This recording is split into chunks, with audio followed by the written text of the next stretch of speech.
안녕하세요. 5분 만에 마스터하는 국어. 이번 시간부터는 피동 표현과 사동 표현에 대해서 배워보도록 할게요.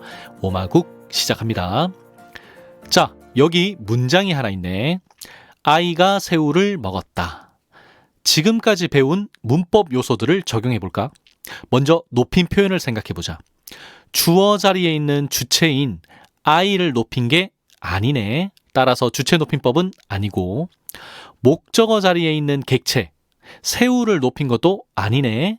따라서 객체 높임법도 아니고, 먹는다라고 했으니 상대 높임법 해라체가 쓰였다는 건 알 수 있겠다. 이번에는 종결 표현을 생각해 볼까?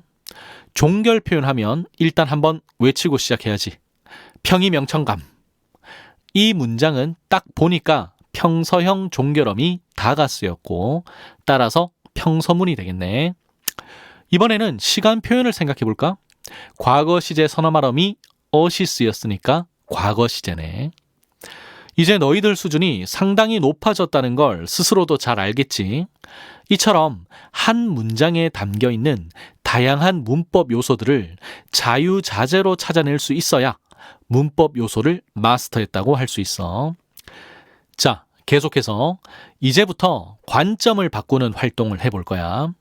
아이가 새우를 먹었다. 이 문장을 새우의 관점에서 생각해 보자. 새우의 입장에서는 아이에게 먹히게 되는 거지. 이를 문장으로 다시 표현해 보면 새우가 아이에게 먹혔다가 되겠네. 새우 입장에서는 아이에게 먹힐 생각이나 의지가 전혀 없었어. 하지만 먹겠다는 아이의 힘과 의지가 더 강했기에 새우를 먹어버린 거지. 따라서 새우의 입장에서는 아이의 힘과 의지에 의해서 먹힌 거야. 이런 상황을 표현할 때 새우가 아이에게 먹었다 이렇게 표현하면 방금 설명한 내용이 담기지도 않을 뿐더러 비문이 되어버려. 다른 대상의 힘에 이끌려 어떤 행위를 당하게 된 것을 표현하기 위해서는 먹었다가 아니라 먹혔다로 표현해야 돼. 즉, 먹다가 아니라 피동전미사 희가 결합한 먹히다로 표현해야 된다는 거야. 이를 피동 표현이라고 해. 자, 이번에는 어떠한 행위를 누가 하게 했는지 여부를 따져보자. 아이가 새우를 먹었다. 일단 여기서 새우가 아이야, 나 참 맛있게 생기지 않았니? 맛있게 보이지? 먹어봐. 맛 좀 보라고 하면서 팔딱팔딱 뛰어서 아이 입으로 쑥 들어간 거 아니지.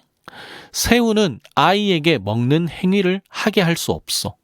반면에 문장에 없는 아빠나 엄마나 이모가 아이로 하여금 먹는 행위를 하게 할 수는 있겠지. 엄마가 아이에게 새우를 먹였다. 즉, 이렇게 문장을 바꾸면 엄마가 아이에게 새우를 먹게끔 하게 한 것을 알 수 있어. 그런데 이러한 상황을 표현할 때 엄마가 아이에게 새우를 먹었다 이렇게 표현하면 이상하잖아. 주어의 주체가 부사어의 객체에게 어떤 행위를 하게 한 것을 표현하기 위해서는 먹었다가 아니라 먹였다로 표현해야 돼.